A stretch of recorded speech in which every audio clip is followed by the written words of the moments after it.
Ajit web TV ਦੇਖ ਰਹੇ ਸਾਰੇ ਦਰਸ਼ਕਾਂ ਨੂੰ ਮੇਰੇ ਵੱਲੋਂ ਸਰਪਾਲ ਸਿੰਘ ਵੱਲੋਂ ਵਿਨੀਪੈਗ ਤੋਂ ਪਿਆਰ ਭਰੀ ਸਤਿ ਸ਼੍ਰੀ ਅਕਾਲ।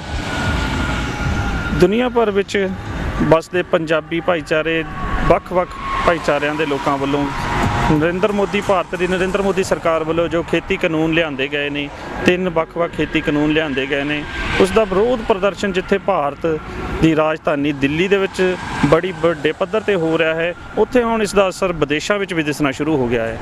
ਅੱਜ ਵਿਨੀਪੈਗ ਸ਼ਹਿਰ ਵਿੱਚ ਵੀ ਇਹਨਾਂ ਕਾਨੂੰਨਾਂ ਦੇ ਵਿਰੋਧ ਦੇ ਵਿੱਚ ਇੱਕ ਰੈਲੀ ਦਾ ਆਯੋਜਨ ਕੀਤਾ ਗਿਆ। ਤੁਸੀਂ ਮੇਰੇ ਪਿੱਛੇ ਦੂਰ ਤੱਕ ਦੇਖ ਸਕਦੇ ਹੋ ਕਿੱਡਾ ਲੰਬਾ ਕਾਫਲਾ ਹੈ ਕਿਸਾਨਾਂ ਦੇ, ਪੰਜਾਬੀ ਭਾਈਚਾਰੇ ਦੇ, ਬਾਕੀ ਕਮਿਊਨਿਟੀਆਂ ਦੇ ਲੋਕਾਂ ਵਿੱਚ ਇਸ ਬਿੱਲ ਨੂੰ ਲੈ ਕੇ ਕਿੱਡਾ ਵੱਡਾ ਰੋਸ ਹੈ, ਕਿੱਡਾ ਭਾਰੀ ਰੋਸ ਹੈ। ਇਹ ਲਗਾਤਾਰ ਸਵੇਰੇ 10 ਵਜੇ ਤੋਂ ਸਿੱਖ ਸੁਸਾਇਟੀ ਆਫ ਮੈਨੀਟੋਬਾ ਗੁਰੂ ਘਰ ਤੋਂ ਸ਼ੁਰੂ ਹੋਈ ਇਹ ਰੈਲੀ, ਜੋ ਕਿ ਸ਼ਹਿਰ ਦੇ ਬਾਹਰੋਂ ਬਾਹਰ ਹੁੰਦਿਆਂ ਡਾਊਨਟਾਊਨ ਦੇ ਵਿੱਚ ਦੀ ਹੁੰਦਿਆਂ ਹੋਇਆਂ ਵਾਪਸ ਸਿੱਖ ਸੁਸਾਇਟੀ ਆਫ ਮੈਨੀਟੋਬਾ ਗੁਰੂ ਘਰ ਦੇ ਵਿੱਚ ਪਹੁੰਚੇਗੀ। ਇਸ ਰੈਲੀ ਨੂੰ ਕਾਮਯਾਬ ਕਰਨ ਲਈ ਮੈਨੂੰ ਲੱਗਦਾ ਹੈ ਕਿ ਤਕਰੀਬਨ ਵਿਨੀਪੈਗ ਦੇ ਸਾਰੇ ਭਾਈਚਾਰੇ, ਬਿਜ਼ਨਸ ਅਦਾਰਿਆਂ ਵੱਲੋਂ ਇਸ ਰੈਲੀ ਦੀ ਪੂਰੀ ਸਪੋਰਟ ਕੀਤੀ ਜਾ ਰਹੀ ਹੈ।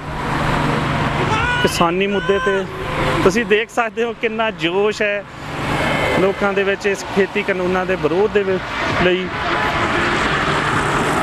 ਸਾਡੀ ਗੱਲ ਵੀ ਹੋਈ ਸੀਗੀ ਇਸ ਰੈਲੀ ਦੇ ਆਰਗੇਨਾਈਜ਼ਰਾਂ ਨਾਲ। ਉਹਨਾਂ ਦਾ ਕਹਿਣਾ ਸੀ ਵੀ ਜੇਕਰ ਕਿਸਾਨਾਂ ਲਈ ਇਹ ਕਾਨੂੰਨ ਬਣਾਏ ਗਏ ਨੇ, ਕਿਸਾਨ ਹੀ ਇਹਨਾਂ ਤੋਂ ਖੁਸ਼ ਨਹੀਂ, ਤੇ ਕਿਉਂ ਨਰਿੰਦਰ ਮੋਦੀ ਸਰਕਾਰ ਇਸ ਨੂੰ ਵਾਪਸ ਲੈਣ ਤੋਂ ਗੁਰੇਜ਼ ਕਰ ਰਹੀ ਹੈ। ਸੋ ਤੁਸੀਂ ਦੇਖ ਰਹੇ ਹੋ ਇਹ ਕਾਫਲਾ ਲਗਾਤਾਰ ਬਾਦਸਤੂਰ ਜਾਰੀ ਹੈ। ਬੇਸ਼ੱਕ ਮੈਨੀਟੋਬਾ ਦੇ ਵਿੱਚ ਕੋਡ ਰੈੱਡ ਦੀਆਂ ਪਾਬੰਦੀਆਂ ਲੱਗੀਆਂ ਹੋਈਆਂ ਨੇ, ਜਿਸ ਦੇ ਤਹਿਤ ਅੰਦਰੂਨੀ ਬਾਹਰੀ ਇਕੱਠਾਂ 'ਤੇ ਬਿਲਕੁਲ ਪਾਬੰਦੀ ਲਗਾਈ ਗਈ ਹੋਈ ਹੈ, ਪਰ ਬਾਵਜੂਦ ਇਸ ਦੇ ਇਹਨਾਂ ਚੀਜ਼ਾਂ ਦਾ ਖਿਆਲ ਰੱਖਦੇ ਹੋਏ ਬੜੇ ਹੀ ਸੁਚੱਜੇ ਸ਼ਾਂਤਮਈ ਢੰਗ ਦੇ ਨਾਲ ਬਿਨਾਂ ਕਿਸੇ ਹੁੱਲੜਬਾਜ਼ੀ ਦੇ ਇਹ ਰੈਲੀ ਬਾਦਸਤੂਰ ਜਾਰੀ ਹੈ। ਭਾਰਤ ਦੀ ਕੇਂਦਰੀ ਸਰਕਾਰ ਵੱਲੋਂ ਲਾਗੂ ਕੀਤੇ ਗਏ ਜੋ ਖੇਤੀ ਕਾਨੂੰਨ ਆ, ਉਹਨਾਂ ਦਾ ਲਗਾਤਾਰ ਜਿੱਥੇ ਵਿਰੋਧ ਹੋ ਰਿਹਾ, ਹੁਣ ਵਿਦੇਸ਼ਾਂ ਵਿੱਚ ਵੀ ਉਸ ਦਾ ਸੇਕ ਸਪਸ਼ਟ ਨਜ਼ਰ ਆ ਰਿਹਾ ਹੈ। ਵੱਖ-ਵੱਖ ਕੈਨੇਡਾ ਦੇ ਵੱਖ-ਵੱਖ ਸ਼ਹਿਰਾਂ 'ਚ ਇਸ ਬਿੱਲ ਦੇ ਵਿਰੋਧ ਵਿੱਚ ਲਗਾਤਾਰ ਪ੍ਰਦਰਸ਼ਨ ਹੋ ਰਹੇ ਨੇ, ਅਤੇ ਅੱਜ ਵਿਨੀਪੈਗ ਦੇ ਵਿੱਚ ਵੀ ਇੱਕ ਭਾਰੀ ਇਕੱਠ ਹੋਇਆ, ਭਾਰੀ ਕਾਰ ਰੈਲੀ ਬਿੱਲਾਂ ਦੇ ਵਿਰੋਧ ਦੇ ਵਿੱਚ ਕੀਤੀ ਗਈ। ਸੋ ਸਾਡੇ ਨਾਲ ਅੱਜ ਵਿਨੀਪੈਗ ਦੇ ਪਤਵੰਤੇ ਨੇ ਜੁੜੇ ਹੋਏ ਨੇ, ਜੋ ਕਿ ਇਸ ਰੈਲੀ ਦੇ ਪ੍ਰਬੰਧਕ ਵੀ ਸਨ, ਅਤੇ ਆਓ ਉਹਨਾਂ ਨਾਲ ਗੱਲ ਕਰਦੇ ਹਾਂ ਅਤੇ ਜਾਣਦੇ ਨੇ ਕਿ ਇਹ ਕਾਨੂੰਨ ਕਿਸ ਤਰ੍ਹਾਂ ਕਿਸਾਨ ਲਈ ਮਾਰੂ ਸਾਬਤ ਹੋਣਗੇ। ਸਾਡੇ ਨਾਲ ਨੇ ਸਾਬਕਾ ਸਟੂਡੈਂਟ ਯੂਨੀਅਨ ਆਗੂ ਰਜਿੰਦਰ ਸੇਖੋਂ ਜੀ, ਜੋ ਕਿ ਆਪ ਵੀ ਇੱਦਾਂ ਦੇ ਸੰਘਰਸ਼ਾਂ ਨਾਲ ਕਾਫੀ ਲੰਬੇ ਸਮੇਂ ਤੱਕ ਜੁੜੇ ਰਹੇ ਨੇ, ਅਤੇ ਉਹਨਾਂ ਤੋਂ ਜਾਣਦੇ ਨੇ ਕੀ ਕਹਿਣਾ ਉਹਨਾਂ ਦਾ। ਸੇਖੋਂ ਸਾਹਿਬ, ਕੀ ਲੱਗਦਾ ਹੈ ਕਿ ਜਿਹੜਾ ਦਿੱਲੀ ਦੇ ਵਿੱਚ ਵੀ ਲਗਾਤਾਰ ਵਿਰੋਧ ਹੋ ਰਿਹਾ, ਹੁਣ ਤਾਂ ਵਿਦੇਸ਼ਾਂ ਵਿੱਚ ਵੀ ਲਗਾਤਾਰ ਵਿਰੋਧ ਹੋਣ ਲੱਗ ਗਿਆ ਹੈ, ਕੀ ਕਹੋਗੇ ਇਹਦੇ ਬਾਰੇ? ਹਾਂਜੀ ਬਾਈ ਜੀ, ਇਹ ਤਾਂ ਨੈਚੁਰਲ ਆ ਜੀ। ਜਦੋਂ ਜਿਵੇਂ ਮੋਦੀ ਸਰਕਾਰ ਜਿਹੜੇ ਹਿਸਾਬ ਨਾਲ ਉਹ ਕਦੇ ਕਿਸਾਨਾਂ 'ਤੇ, ਕਦੇ ਕਸ਼ਮੀਰ 'ਤੇ, ਕਦੇ ਪੰਜਾਬ 'ਤੇ ਹੱਲੇ ਬੋਲ ਰਹੀ ਆ, ਤਾਂ ਲੋਕਾਂ ਦਾ ਉੱਠਣਾ ਇਹਦੇ 'ਚ ਬਹੁਤ ਲਾਜ਼ਮੀ ਸੀਗਾ। ਲੋਕ ਕਾਫੀ ਆਪਦਾ ਮਤਲਬ ਬਹੁਤ ਟਾਈਮ ਤੋਂ ਇਹ ਸਹਿ ਰਹੇ ਸੀਗੇ, ਪਰ ਹੁਣ ਲੋਕ ਸਾਰੇ ਇਕੱਠੇ ਹੋ ਕੇ ਦਿੱਲੀ ਗਏ ਬੈਠੇ ਆ। ਉਹਦੇ ਹੱਕ ਦੇ ਵਿੱਚ ਇੱਥੇ ਕੈਨੇਡਾ ਦੇ ਵਿੱਚ ਵੀ ਜਿਹੜੇ ਪੰਜਾਬੀ ਆ ਉਹ ਬਹੁਤ ਵੱਧ ਚੜ੍ਹ ਕੇ ਉਸ ਐਜੀਟੇਸ਼ਨ ਦੀ ਹਮਾਇਤ ਕਰ ਰਹੇ ਆ। ਅੱਜ ਇੱਥੇ ਮੈਨੀਟੋਬਾ ਦੇ ਵਿੱਚ ਵਿਨੀਪੈਗ ਦੇ ਵਿੱਚ ਅਸੀਂ ਸਾਰੇ ਪੰਜਾਬੀਆਂ ਨੇ ਰਲ ਕੇ ਇੱਕ ਬਹੁਤ ਵੱਡੀ ਕਾਰ ਰੈਲੀ ਕੀਤੀ, ਜਿਹਦੇ ਵਿੱਚ ਕਿ ਕਾਰ ਅਤੇ ਟਰੱਕ ਵੀ ਬਹੁਤ ਸੀਗੇ, ਟਰੱਕ ਡਰਾਈਵਰ ਸਾਰੇ ਜੋ ਪੰਜਾਬੀ ਹਰ ਖਿੱਤੇ ਦੇ ਲੋਕਾਂ ਨੇ ਉਹਦੇ 'ਚ ਬਹੁਤ ਸ਼ਮੂਲੀਅਤ। ਕੀ ਸੋਚਦੇ ਹੋ ਕਿ ਜਿੱਦਾਂ ਹੁਣ ਵਿਦੇਸ਼ਾਂ ਦੇ ਵਿੱਚ ਵੀ ਇਹਨਾਂ ਲੋਕਾਂ ਵੱਲੋਂ ਭਾਰੀ ਵਿਰੋਧ ਹੋ ਰਿਹਾ ਇਹਨਾਂ ਦਾ ਬਿੱਲਾਂ ਦਾ, ਅਤੇ ਮੋਦੀ ਸਰਕਾਰ ਦੀ ਕਿਹੜੀ ਐਡੀ ਮਜਬੂਰੀ ਆ ਕਿ ਜਿਹੜਾ ਨਹੀਂ ਇਸ ਚੀਜ਼ ਨੂੰ ਵਾਪਸ ਲੈਣ ਦੇ, ਹਾਲੇ ਤੱਕ ਵੀ ਕੋਈ ਨਹੀਂ, ਮੀਟਿੰਗਾਂ ਕਿਸਾਨਾਂ ਦੇ ਨਾਲ ਕਰੀ ਜਾ ਰਹੀ ਹੈ, ਕੀ ਕਹਿਣਾ ਚਾਹੋਗੇ ਇਹਦੇ ਬਾਰੇ? ਦੇਖੋ ਜੀ, ਮੋਦੀ ਸਰਕਾਰ ਤਾਂ ਮੂਹਰੇ ਹੀ ਆ, ਪਿੱਛੇ ਤਾਂ ਉਹਨਾਂ ਦੇ ਅੰਬਾਨੀ ਅਡਾਨੀ ਜਿਹੜੇ ਉਹਨਾਂ ਦੇ ਮਾਈ ਬਾਪ ਬੈਠੇ ਆ, ਉਹਨਾਂ ਵੱਲੋਂ ਜਦੋਂ ਘੰਟੀ ਵੱਜਦੀ ਆ, ਉਹਨਾਂ ਵੱਲੋਂ ਇਹ ਨੀਤੀਆਂ, ਸਾਰੇ ਕਾਨੂੰਨ ਇਹਨਾਂ ਤੋਂ ਲਾਗੂ ਕਰਵਾਏ ਜਾਂਦੇ ਆ। ਪਰ ਇੱਕ ਪਾਸੇ ਉਹ ਆ, ਇੱਕ ਪਾਸੇ ਲੋਕ ਆ। ਹੁਣ ਜ਼ੋਰ ਅਜਮਾਈ ਚੱਲ ਰਹੀ ਆ, ਅਤੇ ਹਾਲੇ ਤੱਕ ਤਾਂ ਲੋਕਾਂ ਦਾ ਪਲੜਾ ਬਹੁਤ ਭਾਰੀ ਆ, ਅਤੇ ਲੋਕ ਬਹੁਤ ਪੂਰੇ ਹਿੰਦੁਸਤਾਨ ਦੇ ਵਿੱਚ ਕਿ ਵਿਦੇਸ਼ਾਂ ਦੇ ਵਿੱਚ ਬਹੁਤ ਇਹਦੇ ਖਿਲਾਫ ਆਵਾਜ਼ ਬੁਲੰਦ ਕਰ ਰਹੇ ਆ। ਅਤੇ ਉਮੀਦ ਆ ਵੀ ਪੰਜਾਬੀ ਜਿੱਤਣਗੇ ਅਤੇ ਹਿੰਦੁਸਤਾਨ ਦੇ ਕਿਸਾਨ ਜਿੱਤਣਗੇ, ਭਾਰਤ ਦੇ ਕਿਸਾਨ ਜਿੱਤਣਗੇ, ਅਤੇ ਲੱਗਦਾ ਤਾਂ ਇਹੀ ਆ ਤੇ ਹੋਣਾ ਵੀ ਇਹੀ ਚਾਹੀਦਾ, ਤੇ ਨਹੀਂ ਤਾਂ ਐਂ ਫਿਰ ਸੰਘਰਸ਼ ਚੱਲਦਾ ਰਹੂਗਾ ਜੀ। ਬਿਲਕੁਲ ਠੀਕ ਹੈ ਜੀ। ਆਪਣੇ ਦਲਵੀਰ ਸਿੰਘ ਜੀ ਆਪਣੇ ਨਾਲ ਨੇ ਕੀਮ ਟਰਾਂਸਪੋਰਟ ਵਿਨੀਪੈਗ ਤੋਂ। ਹਾਂਜੀ ਦਲਵੀਰ ਜੀ, ਸਤਿ ਸ਼੍ਰੀ ਅਕਾਲ ਜੀ ਸਾਰਿਆਂ ਨੂੰ। ਆਪਣੀ ਜਿਹੜਾ ਅੱਜ ਰੈਲੀ ਹੋਈ ਆ, ਕੀ ਰੈਲੀ ਤੁਸੀਂ ਅੱਜ ਰੈਲੀ ਦੇ ਵਿੱਚ ਸਾਰੇ ਸ਼ੁਰੂ ਤੋਂ ਲੈ ਕੇ ਅਖੀਰ ਤੱਕ ਰੈਲੀ ਦੇ ਨਾਲ ਰਹੇ ਹੋ, ਕੀ ਲੱਗਦਾ ਐਡਾ ਵੱਡਾ ਇਕੱਠ ਦੇ ਕੇ ਕਿੰਨੀ ਕੁ ਸਕਸੈਸਫੁਲ ਮੰਨਦੇ ਹੋ, ਕਿੰਨੀ ਕੁ ਮਤਲਬ ਤੁਹਾਨੂੰ ਲੱਗ ਰਿਹਾ ਹੈ ਵੀ ਇਹ ਰੈਲੀ ਸਫਲਤਾਪੂਰਵਕ ਰਹੀ ਹੈ? ਰੈਲੀ ਤਾਂ ਹੀ ਸਕਸੈਸਫੁਲ ਹੈ ਜੀ, ਸਾਰਿਆਂ ਦਾ, ਸਾਰੀ ਦੁਨੀਆ ਵਿੱਚ ਬੈਠੇ ਆਪਣੇ ਪੰਜਾਬੀਆਂ ਦਾ ਕਹਿ ਲਓ, ਸਾਰੇ ਹਿੰਦੁਸਤਾਨੀਆਂ ਦਾ ਕਹਿ ਲਓ, ਇਮੋਸ਼ਨ ਇਹਦੇ ਨਾਲ ਹੈ ਕਿ ਬੰਦੇ ਦਿਲੋਂ ਇਹਦੇ ਚੀਜ਼ ਵਾਸਤੇ ਜੁੜੇ ਹੋਏ ਨੇ ਵੀ ਉੱਥੇ ਜਿਹੜੇ ਸਰਕਾਰਾਂ ਦਾ ਜ਼ੁਲਮ ਆਪਣੇ ਲੋਕਾਂ ਪਰ ਹੋ ਰਿਹਾ ਅਤੇ ਜਿਹੜੀ ਸੁਣ ਵੀ ਨਹੀਂ ਰਹੀ ਨੋਰਮਲ ਲੋਕਾਂ ਦੀ ਗੱਲ, ਅਤੇ ਉਹਦੇ ਖਿਲਾਫ ਜਿਹੜਾ ਲੋਕ ਰੋਹ ਦੇ ਵਿੱਚੋਂ ਸਾਰੀ ਇਹ ਲਹਿਰ ਉੱਠੀ ਹੈ, ਇਹਦੇ ਵਾਸਤੇ ਇਹ ਉਹਨਾਂ ਨੂੰ ਆਪਣਾ ਹੱਕ ਮਿਲਣਾ ਚਾਹੀਦਾ। ਅਤੇ ਸਾਰੇ ਲੋਕ ਇਹੀ ਉੱਠ ਕੇ ਅਤੇ ਇੱਕ ਤਰ੍ਹਾਂ ਦੀ ਅਰਦਾਸ ਵੀ ਇਹੀ ਕਰਦੇ ਆਪਾਂ, ਸਾਰੇ ਕਹਿੰਦੇ ਹੁੰਦੇ ਆਪਾਂ, ਸਮਝਦੇ ਵੀ ਇਹ ਵੀ ਹੈ ਵੀ ਉਹਨਾਂ ਵਾਸਤੇ ਉਹਨਾਂ ਨੂੰ ਆਪਣਾ ਹੱਕ ਮਿਲਣਾ ਚਾਹੀਦਾ। ਠੀਕ ਹੈ ਜੀ, ਮਿਹਰਬਾਨੀ, ਸ਼ੁਕਰੀਆ। ਆਪਣੇ ਨਾਲ ਇਹ ਬਰਿੰਦਰ ਢਿੱਲੋਂ ਜੋ ਕਿ ਵਿਨੀਪੈਗ ਦੇ ਸਭ ਤੋਂ ਪੁਰਾਣੇ ਪੰਜਾਬੀਆਂ 'ਚ ਕਹਿ ਸਕਦੇ ਹਾਂ 70ਵੇਂ ਸੰਨ ਦੇ ਵਿੱਚ ਇੱਥੇ ਆਏ, ਜਿਨ੍ਹਾਂ ਨੇ ਆਪ ਵੀ ਖੇਤੀਬਾੜੀ ਕੀਤੀ ਆ, ਅਤੇ ਉਹਨਾਂ ਦੇ ਵਿਚਾਰ ਜਾਣਦੇ ਵੀ ਇੱਥੇ ਵੀ ਇੱਦਾਂ ਦੇ ਕਾਨੂੰਨ ਉਹਨਾਂ ਦਾ ਕਹਿਣਾ ਸੀ ਕਿ ਪਹਿਲੋਂ ਲਾਗੂ ਕੀਤੇ ਸੀ, ਕੀ ਉਹਨਾਂ ਦਾ ਅਸਰ ਰਿਹਾ ਅਤੇ ਕੀ ਬੁਰੇ ਪ੍ਰਭਾਵ ਪਏ ਆ। ਹਾਂਜੀ ਬਰਿੰਦਰ ਜੀ। ਸਾਰਿਆਂ ਨੂੰ ਪਿਆਰ ਭਰੀ ਸਤਿ ਸ੍ਰੀ ਅਕਾਲ। ਵਾਹਿਗੁਰੂ ਜੀ ਕਾ ਖਾਲਸਾ ਤੇ ਵਾਹਿਗੁਰੂ ਜੀ ਕੀ ਫਤਿਹ ਜੀ। ਮੈਨੂੰ ਇੱਥੇ ਆਏ ਨੂੰ 46-47 ਸਾਲ ਹੋ ਗਏ। ਅਸੀਂ ਇੱਥੇ ਵੀ ਖੇਤੀ ਕੀਤੀ, ਇੱਥੇ ਵੀ ਇਹੋ ਜਿਹੇ ਕਾਨੂੰਨ ਆਏ। ਇੱਥੇ ਕੈਨੇਡੀਅਨ ਵੀਟ ਬੋਰਡ ਹੁੰਦਾ ਸੀ ਜਿਹੜਾ ਜ਼ਿਮੀਂਦਾਰ ਨੂੰ ਫਸਲ ਦਾ ਮੁੱਲ ਦਿੰਦਾ ਸੀ। ਇੱਥੇ ਦੀ ਕੰਜ਼ਰਵੇਟਿਵ ਗਵਰਨਮੈਂਟ ਨੇ ਉਹ ਬੰਦ ਕਰਤਾ। ਅੱਜ ਇੱਥੇ ਦੇ ਧਨਾਢ ਬੰਦੇ ਜਿੱਦਾਂ ਅੰਬਾਨੀ ਇੰਡੀਆ 'ਚ ਆ, ਇੱਥੇ ਰਿਚਰਡਸਨ ਫੈਮਿਲੀ, ਕਾਰਗਿਲ ਫੈਮਿਲੀ, ਉਹਨਾਂ ਨੇ ਬੜੇ ਬੜੇ ਐਲੀਵੇਟਰ ਬਣਾਏ ਅਤੇ ਜ਼ਿਮੀਂਦਾਰਾਂ ਤੋਂ ਉਹ ਆਪਣਾ ਹਿਸਾਬ ਨਾਲ ਫਸਲਾਂ ਲੈਂਦੇ ਆ। ਅੱਜ ਇਹ ਇੱਥੇ ਜ਼ਿਮੀਂਦਾਰ ਦਾ ਹਸ਼ਰ ਹੋਇਆ ਕਿ ਜਿਹੜਾ 500 ਕਿੱਲੇ ਦਾ ਜ਼ਿਮੀਂਦਾਰ ਸੀ, ਜਿਹਨੂੰ ਅਸੀਂ ਕਹਿੰਦੇ ਸੀ ਛੋਟਾ ਜ਼ਿਮੀਂਦਾਰ, ਜਿਵੇਂ ਪੰਜਾਬ 'ਚ 2 ਕਿੱਲੇ ਵਾਲਾ, ਅੱਜ ਉਹ ਇੱਥੇ ਟਰੱਕ ਚਲਾ ਰਿਹਾ, ਟੈਕਸੀਆਂ ਚਲਾ ਰਿਹਾ, ਕਿਸੇ ਹੋਟਲਾਂ 'ਚ ਭਾਂਡੇ ਮਾਂਜ ਰਿਹਾ। ਇਹ ਅਸਰ ਹੋਇਆ ਆ ਇਹੋ ਜਿਹੇ ਕਾਨੂੰਨਾਂ ਦਾ ਕੈਨੇਡਾ 'ਚ। ਅਤੇ ਇਹ ਤੁਸੀਂ ਡੇਟਾ ਕੱਢ ਸਕਦੇ ਆ, ਇੱਥੇ ਸਾਰਾ ਪਿਆ ਡੇਟਾ ਮੈਂ ਤੁਹਾਨੂੰ ਦਿਖਾ ਸਕਦਾ। ਬੰਦੇ ਸਾਡੇ ਕੋਲ ਐਸੇ ਜਗ੍ਹਾ ਪਈਆਂ, ਫੋਟੋਆਂ ਪਈਆਂ, ਇੱਥੇ ਦਿਖਾ ਸਕਦਾ ਕਿ ਛੋਟੇ ਛੋਟੇ ਜਿਹੜੇ ਜ਼ਿਮੀਂਦਾਰਾਂ ਦੀਆਂ ਮਸ਼ੀਨਰੀਆਂ ਸੀ ਉਹ ਵਿਕ ਵੀ ਨਹੀਂ ਰਹੀਆਂ, ਕਿਉਂਕਿ ਕਾਰਪੋਰੇਟ ਫਾਰਮਾਂ ਆਈਆਂ, ਉਹਨਾਂ ਨੇ ਬੜੇ ਬੜੇ ਟਰੈਕਟਰ, ਬੜੀਆਂ ਬੜੀਆਂ ਕੰਬਾਈਨਾਂ ਲਈਆਂ। ਹਰ ਇੱਕ ਜ਼ਿਮੀਂਦਾਰ ਦੀ ਜੋ ਵੀ ਉਹਦੀ ਪੂੰਜੀ ਸੀ ਉਹ ਰੁੜ ਗਈ। ਤੁਸੀਂ ਆਪ ਵੀ ਖੇਤੀ ਕੀਤੀ, ਜਦੋਂ ਇੱਥੇ ਉਹ ਬਿੱਲ ਲਾਗੂ ਕੀਤੇ ਗਏ ਸੀ ਉਹਨਾਂ ਦਾ ਵਿਰੋਧ ਐਡਾ ਹੀ ਵੱਡੇ ਪੱਧਰ ਤੇ ਹੋਇਆ ਸੀ, ਜਾਂ ਉਦੋਂ ਵਿਰੋਧ ਹੋਇਆ ਸੀ ਇਹਨਾਂ ਦਾ ਬਿੱਲਾਂ ਦਾ ਕਿ ਨਹੀਂ? ਵਿਰੋਧ ਹੋਇਆ ਸੀ ਜੀ, ਪਰ ਇੱਥੇ ਕਿਉਂਕਿ ਇੱਕ ਤਾਂ ਪਾਪੂਲੇਸ਼ਨ ਬਹੁਤ ਛੋਟੀ ਆ ਔਰ ਜ਼ਿਮੀਂਦਾਰ ਲੋਕਾਂ ਦਾ ਐਡਾ ਇੱਥੇ ਕੋਈ ਸੰਗਠਨ ਹੈ ਨਹੀਂ ਜਿੱਦਾਂ ਹਿੰਦੁਸਤਾਨ 'ਚ। ਪੰਜਾਬ 'ਚ 35 ਯੂਨੀਅਨ, ਹਾਂਜੀ, ਇੱਥੇ ਇੱਕ ਵੀ ਨਹੀਂ ਹੈ ਜਿਹੜੀ ਕਿ, ਅਤੇ ਇੱਕ ਕਿਸਾਨ ਜਿਹੜੇ ਛੋਟੇ ਆ, ਇੱਕ ਲਾ ਲਓ ਡੇਅਰੀ ਫਾਰਮਰ, ਉਹ ਆਪਣਾ ਬਣਾਈ ਬੈਠੇ ਮਾਰਕੀਟਿੰਗ ਬੋਰਡ, ਅਤੇ ਉਹ ਇਕੱਠੇ ਨਹੀਂ ਹੈ, ਜਿਹਦੇ ਕਰਕੇ ਕੋਈ ਯੂਨਾਈਟਿਡ ਫਰੰਟ ਮੂਹਰੇ ਨਹੀਂ ਆਇਆ। ਉੱਦਾਂ ਆਪੋਜੀਸ਼ਨ ਹੋਈ ਆ, ਖਬਰਾਂ 'ਚ ਵੀ, ਮੀਡੀਆ 'ਚ ਵੀ ਹੋਈ ਆ, ਪਰ ਇਹਦਾ ਕੋਈ ਆਪਣੀ ਕੰਜ਼ਰਵੇਟਿਵ ਗਵਰਨਮੈਂਟ ਨੇ ਕੋਈ ਧਿਆਨ ਨਹੀਂ ਦਿੱਤਾ ਅਤੇ ਬਿੱਲ ਪਾਸ ਕਰਤਾ। ਮਤਲਬ ਤੁਹਾਡੇ ਕਹਿਣ ਦਾ ਇਹ ਹੈ ਕਿ ਜਿਹੜੇ ਵੀ ਇਹ ਬਿੱਲ ਲਾਗੂ ਕੀਤੇ ਅਲਟੀਮੇਟਲੀ ਕਿਸਾਨ ਲਈ ਮਾਰੂ ਹੀ ਸਾਬਤ ਹੋਣਗੇ। ਕਿਸਾਨਾਂ ਨੂੰ ਆਪਣੀ ਖੇਤੀਬਾੜੀ ਛੱਡਣੀ ਪਏਗੀ, ਜਿਹੜਾ ਦਾ ਉਹਨਾਂ ਨੂੰ ਡਰ, ਜਿਹੜਾ ਖਦਸ਼ਾ ਜਤਾ ਰਹੇ ਆ, ਜਿਹਦੇ ਕਰਕੇ ਦਿੱਲੀ ਉਹਨਾਂ ਨੇ ਘੇਰੀ ਆ, ਦਿੱਲੀ ਬੈਠੇ ਹੋਏ ਨੇ।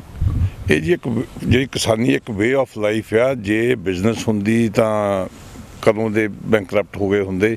ਇਹ ਵਿਚਾਰੇ ਇੱਕ ਵੇ ਆਫ ਲਾਈਫ ਖਤਮ ਹੋ ਗਿਆ, ਇਹ ਸਾਡਾ ਕਲਚਰ ਖਤਮ ਹੋ ਗਿਆ, ਸਾਡੀ ਇੱਕ ਸੁਸਾਇਟੀ ਖਤਮ ਹੋ ਜਾਊਗੀ। ਇਹ ਇੱਥੇ ਹੋ ਗਈ ਆ। ਮੈਂ ਤੁਹਾਨੂੰ ਦੱਸੀ ਜਾਂਦਾ ਕਿ ਤੁਸੀਂ ਜਾਓ, ਅੱਜ ਮੈਂ ਜ਼ਿਆਦਾ ਨਹੀਂ ਗੱਲ ਕਰ ਸਕਦਾ, ਮੈਨੀਟੋਬਾ ਦੀ ਗੱਲ ਕਰ ਸਕਦਾ। ਛੋਟੇ ਛੋਟੇ ਜ਼ਮੀਨਾਂ ਦੇ ਘਰ ਵੀ ਢਹਿ ਗਏ, ਬਿਲਡਿੰਗਾਂ ਵੀ ਢਹਿ ਗਈਆਂ। ਇੱਕ ਬਸ ਉਹ ਸੜਕਾਂ 'ਤੇ ਆਪਣੇ ਬਾਹਰ ਕੰਮ ਕਰਨ ਜਾ ਰਹੇ, ਘਰਾਂ 'ਚ ਕੋਈ ਨਹੀਂ ਬੈਠਾ। ਕੀ ਅਖੀਰ ਦੇ ਵਿੱਚ ਕੀ ਕੋਈ ਸੁਨੇਹਾ ਦੇਣਾ ਚਾਹੋਗੇ ਕਿਸਾਨਾਂ ਨੂੰ ਕਿ ਜਿਹੜੀ ਉਹ ਐਜੀਟੇਸ਼ਨ ਏਡੀ ਵੱਡੇ ਪੱਧਰ ਤੇ ਕਰ ਰਹੇ, ਹੁਣ ਵਿਦੇਸ਼ਾਂ ਵਿੱਚ ਵੀ ਹੋ ਰਹੇ, ਕੋਈ ਸੁਨੇਹਾ ਸਰਕਾਰ ਨੂੰ ਜਾਂ ਕਿਸਾਨਾਂ ਨੂੰ ਕੋਈ ਦੇਣਾ ਚਾਹੁੰਦੇ ਹੋ? ਕਿਸਾਨਾਂ ਦੇ ਅਸੀਂ ਨਾਲ ਹਾਂ ਜੀ, ਇਸ ਤੱਕ ਨੇ ਡਟੇ ਰਹੋ। ਅਤੇ ਸਰਕਾਰ ਤਾਂ ਲੋਕਾਂ ਦੀ ਚੁਣੀ ਸਰਕਾਰ ਆ, ਇਹਨਾਂ ਨੂੰ ਯਾਦ ਕਰਾ ਦਿਓ ਕਿ ਅਗਲੀ ਵਾਰੀ ਮਤਲਬ ਅਸੀਂ ਇਸ ਚੀਜ਼ ਦਾ ਖਿਆਲ ਰੱਖਾਂਗੇ ਅਤੇ ਸਰਕਾਰ ਬਦਲੀ ਜਾ ਸਕਦੀ ਆ। ਅਤੇ ਦੂਜਾ, ਕੰਪਰੋਮਾਈਜ਼ ਤੋਂ ਬਗੈਰ ਕਦੀ ਕੋਈ ਗੱਲ ਨਹੀਂ ਚੱਲਦੀ ਡੈਮੋਕ੍ਰੇਸੀ 'ਚ। ਇਸ ਲਈ ਮੋਦੀ ਸਰਕਾਰ ਨੂੰ ਚਾਹੀਦਾ ਕਿ ਜ਼ਿਮੀਂਦਾਰਾਂ ਨਾਲ ਬਹਿ ਕੇ ਉਹਨਾਂ ਨੂੰ ਕੋਈ ਨਾ ਕੋਈ ਉਹਨਾਂ ਦਾ ਹੱਕ ਦੇਵੇ, ਤਾਂ ਕਿ ਉਸ ਆਪਣੀ ਜ਼ਿੰਦਗੀ ਵਧੀਆ ਸਵਾਰ ਕੇ ਰਹਿ ਸਕਣ। ਇਹ ਸਨ ਬਰਿੰਦਰ ਢਿੱਲੋਂ, ਜਿਹੜੇ ਖੁਦ ਆਪ ਇੱਥੇ ਖੇਤੀਬਾੜੀ, ਸਾਰੇ ਪਹਿਲੇ ਪੰਜਾਬੀਆਂ ਦੇ ਵਿੱਚ ਸ਼ਾਮਲ ਸਨ, ਆਪ ਇੱਥੇ ਖੇਤੀਬਾੜੀ ਕਰਦੇ ਰਹੇ ਨੇ। ਤਾਂ ਉਹਨਾਂ ਨੇ ਤੁਹਾਨੂੰ ਬੜੀ ਜਾਣਕਾਰੀ ਭਰਪੂਰ ਦੱਸਿਆ ਵੀ ਕਿਸ ਤਰ੍ਹਾਂ ਇਹ ਮਾਰੂ ਸਾਬਤ ਹੋਏ। ਇੱਥੇ ਦੇ ਕਿਸਾਨਾਂ ਵਾਸਤੇ ਤਾਂ ਬਟ ਓਬਵੀਅਸ ਹੀ ਆ ਵੀ ਕਿ ਭਾਰਤ ਦੇ ਕਿਸਾਨਾਂ ਲਈ ਤਾਂ ਹੋਰ ਵੀ ਮਾਰੂ ਸਾਬਤ ਹੋਣਗੇ, ਕਿਉਂਕਿ ਉੱਥੇ ਤਾਂ ਜ਼ਿਆਦਾਤਰ ਖੇਤੀ ਪ੍ਰਧਾਨ ਸੂਬਾ ਹੋਣ ਕਰਕੇ, ਖੇਤੀ ਦਾ ਜ਼ਿਆਦਾ ਹੋਣ ਕਰਕੇ ਲੋਕੀ ਖੇਤੀ ਦੇ ਨਾਲ ਬਹੁਤ ਤਰੀਕੇ ਨਾਲ ਹਰ ਇੱਕ ਜੁੜੇ ਹੋਏ ਨੇ। ਆਪਣੇ ਸਿੱਖੋ ਸਾਹਿਬ, ਤੁਸੀਂ ਅੰਤ ਦੇ ਵਿੱਚ ਕੋਈ ਕਿਸਾਨਾਂ ਨੂੰ ਸੁਨੇਹਾ ਦੇਣਾ ਚਾਹੋ ਜਾਂ ਕੁਝ? ਬਸ ਇੱਕ ਸੁਨੇਹਾ ਤਾਂ ਇਹੀ ਆ ਵੀ ਡਟੇ ਰਹੋ ਸਾਥੀਓ, ਸਾਰਾ ਦੁਨੀਆ ਸਾਰੀ ਤੁਹਾਡੇ ਨਾਲ ਆ ਤੇ ਸਾਰੀ ਦੁਨੀਆ ਭਰ 'ਚ ਬੈਠੇ ਪੰਜਾਬੀ ਥਾਂ ਥਾਂ ਤੇ ਜਿੰਨਾ ਸਾਡੇ ਵੱਲੋਂ ਯਤਨ ਹੋ ਰਿਹਾ ਉਹ ਅਸੀਂ ਕਰ ਰਹੇ ਹਾਂ। ਤੁਸੀਂ ਇੱਥੇ ਡਟੇ ਰਹੋ, ਜਿੰਨਾ ਚਿਰ ਇਹ ਬਿੱਲ ਵਾਪਸ ਨਹੀਂ ਹੁੰਦੇ ਸੰਘਰਸ਼ ਇਸੇ ਤਰੀਕੇ ਨਾਲ ਆਪਸੀ ਭਾਈਚਾਰੇ ਤੇ ਏਕੇ ਨਾਲ ਲੜਦੇ ਰਹੋ। ਬਸ ਇੰਨਾ ਹੀ ਕਹਿਣਾ ਚਾਹੁੰਦੇ ਹਾਂ ਜੀ। ਧੰਨਵਾਦ। ਧੰਨਵਾਦ ਸਿੱਖੋ ਸਾਹਿਬ। ਆਪਣੇ ਨਾਲ ਨੇ ਜੱਸਾ ਢੀਂਡਸਾ ਜੀ, ਜੋ ਕਿ ਇਸ ਰੈਲੀ ਦੇ ਪ੍ਰਬੰਧਕ ਵੀ ਸਨ ਤੇ ਹੁਣੇ ਹੀ ਰੈਲੀ ਤੋਂ ਵਾਪਸ ਨਿਪਟਾ ਕੇ ਇੱਥੇ ਪਹੁੰਚੇ ਆ, ਉਹਨਾਂ ਤੋਂ ਜਾਣਦੇ। ਹਾਂਜੀ ਜੱਸਾ ਜੀ, ਕੀ ਕਹਿਣਾ ਚਾਹੋਗੇ ਜਿਹੜੀ ਅੱਜ ਦੀ ਰੈਲੀ ਹੋਈ ਹੈ, ਕਿਸ ਤਰ੍ਹਾਂ ਉਹਨੂੰ ਮੰਨਦੇ ਹੋ ਵੀ ਸਫਲਤਾਪੂਰਵਕ ਰਹੀ ਹੈ? ਕੀ ਕਹਿਣਾ ਤੁਹਾਡਾ? ਹਾਂਜੀ, ਸਭ ਤੋਂ ਪਹਿਲਾਂ ਵਾਹਿਗੁਰੂ ਜੀ ਖਾਲਸਾ ਵਾਹਿਗੁਰੂ ਜੀ ਕੀ ਫਤਿਹ ਜੀ। ਮੈਂ ਸਾਰੇ ਹੀ ਵਿਨੀਪੈਗ ਵਾਸੀਆਂ ਦਾ ਬਹੁਤ ਧੰਨਵਾਦ ਕਰਦਾ ਜੀ। ਸਾਡੇ ਸਟੂਡੈਂਟਾਂ ਤੋਂ ਲੈ ਕੇ ਸਾਡੇ ਮਾਮਾ ਭੈਣਾਂ ਬਜ਼ੁਰਗ ਜਿੰਨੇ ਵੀ ਸਾਰੇ ਇਕੱਠੇ ਹੋਏ, ਬਹੁਤ ਹੀ ਸਕਸੈਸਫੁਲ ਸਾਡੀ ਇਹ ਰੈਲੀ ਰਹੀ ਹੈ ਜੀ। ਸਾਰਿਆਂ ਨੇ ਵੱਧ ਚੜ੍ਹ ਕੇ ਹਿੱਸਾ ਪਾਇਆ ਜੀ ਤੇ ਬਾਕੀ ਕਿਸੇ ਨੇ ਕੋਈ ਹੁੱਲੜਬਾਜ਼ੀ ਨਹੀਂ ਕੀਤੀ। ਸਾਡੀ ਇਸ ਆਵਾਜ਼ ਨਾਲ ਮੈਨੂੰ ਲੱਗਦਾ ਵੀ ਮੋਦੀ ਹਿੱਲ ਜੂਗਾ ਤੇ ਆਪਣੇ ਜਿਹੜੇ ਕਾਲੇ ਕਾਨੂੰਨ ਨੇ ਉਹ ਵਾਪਸ ਲਊਗਾ। ਸਾਡੀ ਇਹੀ ਪ੍ਰਮਾਤਮਾ ਅੱਗੇ ਦੁਆ ਹੈ। ਅਗਰ ਸਾਨੂੰ ਦੁਬਾਰਾ ਵੀ ਰੈਲੀਆਂ ਕਰਨੀਆਂ ਪਈਆਂ, ਇੱਥੋਂ ਤੱਕ ਵੀ ਸਾਡੇ ਮਤਲਬ ਲੋਕਾਂ 'ਚ ਭਾਈਚਾਰੇ 'ਚ ਉਤਸ਼ਾਹ ਹੈ। ਕਹਿੰਦੇ ਜੇ ਸਾਨੂੰ ਇੱਥੋਂ ਫਲਾਈਟਾਂ ਲੈ ਕੇ ਸਾਨੂੰ ਇੰਡੀਆ ਵੀ ਜਾਣਾ ਪਿਆ, ਅਸੀਂ ਉੱਥੇ ਵੀ ਜਾਵਾਂਗੇ। ਸਾਨੂੰ ਇਸ ਸੰਘਰਸ਼ ਦਾ ਹਿੱਸਾ ਬਣਾਂਗੇ। ਸਾਨੂੰ ਬਹੁਤ ਖੁਸ਼ੀ ਹੈ ਜੀ, ਬੜਾ ਮਾਣ ਮਹਿਸੂਸ ਹੋਇਆ ਜੀ। ਬਾਕੀ ਮੈਂ ਮੀਡੀਆ ਦਾ ਤੁਹਾਡਾ ਵੀ ਧੰਨਵਾਦ ਕਰਨਾ ਚਾਹੁੰਦਾ ਬਾਈ ਜੀ, ਜੋ ਸਾਨੂੰ ਹਰ ਟਾਈਮ 'ਤੇ ਸਾਡੀ ਤੁਸੀਂ ਹੈਲਪ ਕਰ ਰਹੇ ਹੋ। ਸੋ ਪ੍ਰਮਾਤਮਾ ਕਰੇ ਸਾਡਾ ਦੇਸ਼ ਜੋ ਕਿ ਕਿਸਾਨਾਂ ਦਾ ਅੰਦੋਲਨ ਚੱਲਦਾ, ਅਸੀਂ ਆਪਣੀ ਲੜਾਈ ਜਿੱਤੀਏ ਤੇ ਸਾਰਾ ਸੰਘਰਸ਼ ਜਿੱਤ ਕੇ ਅਸੀਂ ਆਪਣਾ ਉਸੇ ਤਰ੍ਹਾਂ ਨਾਲ ਆਪਣਾ ਸਾਰਾ ਕੁਝ ਸ਼ੁਰੂ ਕਰੀਏ। ਸੋ ਮੈਂ ਇੱਕ ਵਾਰੀ ਫੇਰ ਵਿਨੀਪੈਗ ਵਾਸੀਆਂ ਦਾ ਬਹੁਤ ਬਹੁਤ ਧੰਨਵਾਦ ਕਰਨਾ ਚਾਹੁੰਦਾ, ਜਿੰਨੇ ਸਾਡਾ ਭਾਈਚਾਰਾ, ਸਾਡੇ ਬਾਈ ਹੋਣੀ ਵੀਰ ਹੋਣੀ ਖੜ੍ਹੇ ਨੇ, ਵੱਡੇ ਸਾਡੇ ਖੜ੍ਹੇ ਨੇ, ਇਹਨਾਂ ਨੇ ਅੱਜ ਬਹੁਤ ਸਾਥ ਦਿੱਤਾ। ਸੋ ਬਹੁਤ ਰੁਕਾਵਟਾਂ ਵੀ ਆਈਆਂ ਹਨ ਤੇ ਮਤਲਬ ਕਿਸੇ ਵੀ ਬੱਚੇ ਨੇ ਕੋਈ ਹੁੱਲੜਬਾਜ਼ੀ ਨਹੀਂ ਕੀਤੀ, ਕੋਈ ਟਿਕਟ ਨਹੀਂ ਲਈ, ਕੋਈ ਬਾਹਰ ਜਾ ਕੇ ਰੌਲਾ ਨਹੀਂ ਪਾਇਆ ਹੈਗਾ। ਇੰਨੀ ਵਧੀਆ ਸ਼ਾਂਤਮਈ ਢੰਗ ਨਾਲ ਰੈਲੀ ਕੀਤੀ। ਸੋ ਇਹ ਰੈਲੀ ਬਹੁਤ ਹੀ ਵਧੀਆ ਕਾਮਯਾਬ ਰਹੀ, ਜਿਹੜਾ ਕਿ ਮੈਨੂੰ ਲੱਗਦਾ ਵੀ 1500 ਗੱਡੀ ਤੋਂ ਉੱਪਰ ਦਾ ਇਕੱਠ ਸੀ। ਸੋ ਸਾਰੇ ਹੀ ਪੈਰਾਮੀਟਰ ਤੇ ਗੱਡੀਆਂ ਸੀਆਂ, ਕਿਸੇ ਨੇ ਕੋਈ ਹੁੱਲੜਬਾਜ਼ੀ ਨਹੀਂ ਕੀਤੀ। ਸੋ ਪ੍ਰਮਾਤਮਾ ਕਰੇ ਇਹ ਕਾਨੂੰਨ ਵਾਪਸ ਹੋ ਜਾਣ ਤੇ ਅਸੀਂ ਕਿਸਾਨ ਖੁਸ਼ੀ ਨਾਲ ਆਪਣੇ ਘਰਾਂ ਨੂੰ ਜਾਈਏ ਤੇ ਆਪਣਾ ਕਾਰੋਬਾਰ ਕਰੀਏ। ਸੋ ਵਾਹਿਗੁਰੂ ਜੀ ਕਾ ਖਾਲਸਾ ਵਾਹਿਗੁਰੂ ਜੀ ਕੀ ਫਤਿਹ ਜੀ। ਸਾਡੇ ਨਾਲ ਹੁਣ ਸਰਬਜੀਤ ਸਿੰਘ, ਜੋ ਕਿ ਇੱਕ ਵਿਦਿਆਰਥੀ ਦੇ ਤੌਰ ਤੇ ਇੱਥੇ ਕੈਨੇਡਾ ਦੇ ਵਿੱਚ ਪੜ੍ਹਨ ਆਏ ਸੀ ਤੇ ਹੁਣ ਯੂਨੀਵਰਸਿਟੀ ਆਫ ਮੈਨੀਟੋਬਾ 'ਚ ਜੌਬ ਕਰ ਰਹੇ ਨੇ। ਅਕਸਰ ਸੰਘਰਸ਼ ਦੇ ਦੌਰਾਨ ਇਹ ਵੀ ਸੁਣਨ ਨੂੰ ਮਿਲਦਾ ਰਿਹਾ ਹੈ ਕਿ ਜਿਹੜੇ ਵਿਦਿਆਰਥੀ ਆ, ਸਟੂਡੈਂਟ ਆ, ਉਹ ਹੁੱਲੜਬਾਜ਼ੀ ਦੇ ਤੌਰ ਤੇ ਇੱਥੇ ਵੀ ਨਾਲ ਜੁੜੇ ਆ, ਉਹਨਾਂ ਨੂੰ ਕੁਝ ਪਤਾ ਨਹੀਂ ਹੈਗਾ। ਅੱਜ ਆਪਾਂ ਸਰਬਜੀਤ ਨਾਲ ਗੱਲ ਕਰਾਂਗੇ, ਜਿਹੜੇ ਕਿ ਹਵਾਰੇ ਪਿੰਡ ਤੋਂ ਨੇ, ਜਥੇਦਾਰ ਜਗਤਾਰ ਸਿੰਘ ਹਵਾਰੇ ਦੇ ਪਿੰਡ ਤੋਂ, ਤੇ ਉਹਨਾਂ ਤੋਂ ਪੁੱਛਦੇ ਹਾਂ ਕਿ ਕੀ ਇਹਨਾਂ ਦੇ ਖੇਤੀ ਬਿੱਲਾਂ ਦੇ ਬਾਰੇ ਉਹਨਾਂ ਦਾ ਕਹਿਣਾ ਹੈ। ਦੇਖੋ ਜੀ, ਇੱਕ ਜਿਹੜੀ ਐਜ਼ੰਪਸ਼ਨ ਆ ਕਿ ਸਿਰਫ ਕਿਸਾਨਾਂ ਨੂੰ ਇੰਪੈਕਟ ਕੀਤਾ ਇਸ ਬਿੱਲ ਨੇ ਤੇ ਸਿਰਫ ਕਿਸਾਨਾਂ ਨੂੰ ਇਸ ਚੀਜ਼ ਨਾਲ ਦਿੱਕਤ ਆ। ਜਿਹੜੇ ਪਹਿਲੇ ਦੋ ਬਿੱਲ ਨੇ, ਹਾਂ ਉਹਨਾਂ ਨੇ ਪੂਰੀ ਕਿਸਾਨੀ ਖਤਮ ਕਰ ਦੇਣੀ ਹੈ, ਪਰ ਜਿਹੜਾ ਤੀਜਾ ਬਿੱਲ ਆ ਐਸੈਂਸ਼ੀਅਲ ਕਮੋਡਿਟੀ ਐਕਟ, ਉਹਨੇ ਇੰਡੀਆ ਦਾ ਪੂਰਾ ਮਿਡਲ ਕਲਾਸ ਸੈਕਸ਼ਨ ਖਤਮ ਕਰ ਦੇਣਾ। ਉਹ ਐਵੇਂ ਕਰਨਾ ਕਿਉਂਕਿ ਪਹਿਲਾਂ ਜੋ ਸਰਕਾਰ ਜਿਹੜਾ ਪਹਿਲਾਂ ਇਹ ਬਿੱਲ ਸੀ ਉਹਦੇ ਵਿੱਚ ਇੱਕ ਸੰਸ਼ੋਧਨ ਸੀਗਾ ਕਿ ਜਦੋਂ ਵੀ ਕੋਈ ਪ੍ਰਾਈਸ ਰਾਈਸ ਹੋਊਗੀ ਕਿਸੇ ਵੀ ਐਸੈਂਸ਼ੀਅਲ ਕਮੋਡਿਟੀ ਵਿੱਚ ਜਾਂ ਨਾਨ ਐਸੈਂਸ਼ੀਅਲ ਕਮੋਡਿਟੀ ਦੇ ਵਿੱਚ, ਜਿਹਦੇ ਵਿੱਚ ਸਬਜ਼ੀਆਂ ਦਾਲਾਂ ਆਉਂਦੀਆਂ ਨੇ, ਤਾਂ ਸਰਕਾਰ ਇੰਟਰਵੀਨ ਕਰੂਗੀ, ਸਰਕਾਰ ਉਹਨੂੰ ਕੰਟਰੋਲ ਕਰਨ ਦੀ ਕੋਸ਼ਿਸ਼ ਕਰੂਗੀ। ਪਰ ਹੁਣ ਇਹਨਾਂ ਨੇ ਇਹ ਪਰਟੀਕੂਲਰ ਬਿੱਲ ਦੇ ਵਿੱਚ ਇੱਕ ਅਮੈਂਡਮੈਂਟ ਲੈ ਆਉਂਦੀ ਹੈ ਕਿ ਕਿਸੇ ਐਕਸਟਰਾਆਰਡਨਰੀ ਸਿਚੁਏਸ਼ਨ ਵਿੱਚ ਹੀ ਸਰਕਾਰ ਇੰਟਰਵੀਨ ਕਰੂਗੀ, ਜਿਵੇਂ ਕਿ ਜਾਂ ਦੇਸ਼ ਦੇ ਵਿੱਚ ਕੋਈ ਲੜਾਈ ਲੱਗ ਗਈ ਆ ਜਾਂ ਫੈਮਿਨ ਆ ਗਿਆ, ਅਕਾਲ ਪੈ ਗਿਆ, ਤੇ ਜਾਂ ਫਿਰ ਇੱਕ ਟੈਕਨੀਕੈਲਿਟੀ ਇਹ ਹੈ ਕਿ ਜਿਹੜੀਆਂ ਐਸੈਂਸ਼ੀਅਲ ਕਮੋਡਿਟੀਆਂ ਜਿਵੇਂ ਕਿ ਸਬਜ਼ੀਆਂ ਨੇ, ਉਹਨਾਂ ਦੇ ਵਿੱਚ ਜਦੋਂ ਤੱਕ 100% ਵਾਧਾ ਨਹੀਂ ਆ ਜਾਂਦਾ, ਤੇ ਜਿਹੜੀਆਂ ਨਾਨ ਐਸੈਂਸ਼ੀਅਲ ਆ ਜਿਵੇਂ ਕਿ ਆਪਣੀਆਂ ਦਾਲਾਂ ਨੇ ਜਾਂ ਨਾਨ ਪੈਰੀਸ਼ੇਬਲ ਕਹਿ ਦਿੰਦੇ ਆ, ਉਹਨਾਂ ਦੇ ਵਿੱਚ 50% ਵਾਧਾ ਨਹੀਂ ਆ ਜਾਂਦਾ, ਉਦੋਂ ਤੱਕ ਸਰਕਾਰ ਇੰਟਰਵੀਨ ਨਹੀਂ ਕਰੂਗੀ। ਸੋ ਕੀ ਹੋਊਗਾ ਜੀ, ਜਦੋਂ ਜਿਹੜੇ ਬਿਗ ਕਾਰਪੋਰੇਟਸ ਨੇ ਜਦੋਂ ਉਹਨਾਂ ਨੇ ਕੰਟਰੋਲ ਲੈ ਲੈਣਾ ਤਾਂ ਉਹਨਾਂ ਨੇ ਹੋਰਡਿੰਗ ਵੀ ਕਰਨੀ ਆ, ਸਾਨੂੰ ਪਤਾ, ਤਾਂ ਹੋਰਡਿੰਗ ਕਰਨੀ ਆ ਤਾਂ ਉਹਨਾਂ ਨੇ ਪ੍ਰਾਈਸ ਰਾਈਸ ਉਹ ਟੈਕਨੀਕੈਲਿਟੀ ਨੂੰ ਵਿੱਚ ਧਿਆਨ 'ਚ ਰੱਖ ਕੇ 90% ਤੱਕ ਕਰ ਦਿਆ ਕਰਨੀ ਹੈ ਜੀ ਪਹਿਲੇ ਸਾਲ। ਸਰਕਾਰ ਕਹੂਗੀ 100% ਨਹੀਂ ਪਹੁੰਚੇ, ਅਸੀਂ ਇੰਟਰਵੀਨ ਨਹੀਂ ਕਰਨਾ। ਸੋ ਕੀ ਹੋਊਗਾ ਜੀ, ਇੰਨੀ ਜ਼ਿਆਦਾ ਪ੍ਰਾਈਸ ਰਾਈਸ ਹੋ ਜੂਗੀ, ਇੰਨੀ ਮਹਿੰਗਾਈ ਜ਼ਿਆਦਾ ਹੋ ਜੂਗੀ ਕਿ ਜਿਹੜਾ ਮਿਡਲ ਕਲਾਸ ਸੈਕਸ਼ਨ ਆ, ਲੋ ਮਿਡਲ ਕਲਾਸ ਆ, ਉਹਦਾ ਮਤਲਬ ਜਿਹੜੀ ਸੇਵਿੰਗਸ ਤਾਂ ਛੱਡੋ, ਜਿਹੜਾ ਉਹਦਾ ਰੋਜ਼ ਮਰਿਆਦਾ ਦੀ ਜ਼ਿੰਦਗੀ ਆ ਉਹ ਖਾਣ ਪੀਣ ਵਾਲੀਆਂ ਚੀਜ਼ਾਂ ਵਿੱਚ ਹੀ ਲੰਘ ਜਾਣੀਆਂ। ਸੋ ਸਿਰਫ ਕਿਸਾਨਾਂ ਦਾ ਨਹੀਂ ਹੈਗਾ ਇਹ ਜਿਹੜਾ ਪ੍ਰੋਟੈਸਟ ਉਹ ਪੂਰੇ ਮੇਰਾ ਖਿਆਲ ਇੰਡੀਆ ਦਾ ਤੇ ਮਿਡਲ ਕਲਾਸ ਦਾ ਖਾਸ ਕਰਕੇ ਆ। ਸੋ ਇਸ ਚੀਜ਼ ਨੂੰ ਧਿਆਨ ਦੇਣਾ ਚਾਹੀਦਾ ਸਾਨੂੰ। ਇਹ ਸਨ ਸਰਬਜੀਤ ਸਿੰਘ ਜਿਨ੍ਹਾਂ ਨੇ ਕਿ ਆਪਣੇ ਵਿਚਾਰ ਦਿੱਤੇ ਇਹਨਾਂ ਬਿੱਲਾਂ ਦੇ ਬਾਰੇ। ਦੇਸ਼ ਦੁਨੀਆ ਦੀਆਂ ਤਾਜ਼ਾ ਖਬਰਾਂ ਦੇ ਲਈ ਹੁਣੇ ਪਲੇ ਸਟੋਰ ਤੋਂ ਡਾਊਨਲੋਡ ਕਰੋ ਪੰਜਾਬ ਦੀ ਆਵਾਜ਼ ਅਜੀਤ ਨਿਊਜ਼ ਐਪ। ਹੁਣ ਤੁਹਾਡਾ ਆਪਣਾ ਅਜੀਤ ਹਰ ਸੋਸ਼ਲ ਮੀਡੀਆ ਪਲੇਟਫਾਰਮ ਦੇ ਉੱਤੇ ਉਪਲਬਧ ਹੈ। ਫੇਸਬੁੱਕ ਦੇ ਉੱਤੇ ਹੁਣੇ ਲਾਈਕ ਤੇ ਫੋਲੋ ਕਰੋ ਅਜੀਤ ਦਾ ਅਫੀਸ਼ੀਅਲ ਪੇਜ ਡੇਲੀ ਅਜੀਤ, ਤੇ ਹਾਂ ਨਾਲ ਹੀ ਦੋਸਤਾਂ ਨੂੰ ਪੇਜ ਲਾਈਕ ਕਰਨ ਦੇ ਲਈ ਇਨਵਾਈਟ ਕਰਨਾ ਨਾ ਭੁੱਲਣਾ। ਇੰਨਾ ਹੀ ਨਹੀਂ, ਹਿੰਦੀ ਦੇ ਵਿੱਚ ਖਬਰਾਂ ਵਾਸਤੇ ਲਾਈਕ ਤੇ ਫੋਲੋ ਕਰੋ ਸਾਡਾ ਫੇਸਬੁੱਕ ਪੇਜ ਅਜੀਤ ਸਮਾਚਾਰ ਹਿੰਦੀ। YouTube ਦੇ ਉੱਤੇ ਵੀਡੀਓ ਖਬਰਾਂ ਦੇਖਣ ਦੇ ਲਈ ਹੁਣੇ ਸਬਸਕ੍ਰਾਈਬ ਕਰੋ ਅਜੀਤ ਦਾ official YouTube channel Ajit web TV. ਤੁਹਾਡਾ ਆਪਣਾ ਅਜੀਤ ਹੁਣ ਟਵਿੱਟਰ ਤੇ ਇੰਸਟਾਗ੍ਰਾਮ ਦੇ ਉੱਤੇ ਵੀ ਉਪਲਬਧ ਹੈ। ਟਵਿੱਟਰ ਦੇ ਉੱਤੇ ਖਬਰਾਂ ਦੇ ਲਈ ਫੋਲੋ ਕਰੋ ਡੇਲੀ ਅਜੀਤ, ਤੇ ਇੰਸਟਾਗ੍ਰਾਮ ਦੇ ਉੱਤੇ ਖਬਰਾਂ ਦੇ ਨਾਲ ਵੀਡੀਓ ਦੇਖਣ ਦੇ ਲਈ ਫੋਲੋ ਕਰੋ ਬਲੂ ਟਿਕ ਵਾਲਾ ਸਾਡਾ ਅਫੀਸ਼ੀਅਲ ਚੈਨਲ ਡੇਲੀ ਅਜੀਤ। ਇੰਨਾ ਹੀ ਨਹੀਂ, ਅਜੀਤ ਦੇ ਵੀਡੀਓ ਹੁਣ ਤੁਸੀਂ ਐਪਲ ਟੀਵੀ ਦੇ ਉੱਤੇ ਵੀ ਵੇਖ ਸਕਦੇ ਹੋ, ਤੇ ਨਾਲ ਹੀ ਅਜੀਤ ਅਖਬਾਰ ਦਾ ਡਿਜੀਟਲ ਐਡੀਸ਼ਨ ਪੜ੍ਹਨ ਦੇ ਲਈ ਡਾਊਨਲੋਡ ਕਰੋ ਅਜੀਤ ਈ-ਪੇਪਰ ਐਪ। ਤੁਹਾਡਾ ਆਪਣਾ ਭਰੋਸੇਯੋਗ ਚੈਨਲ, ਤੁਹਾਡੀ ਆਪਣੀ ਆਵਾਜ਼, ਪੰਜਾਬ ਦੀ ਆਵਾਜ਼ ਅਜੀਤ।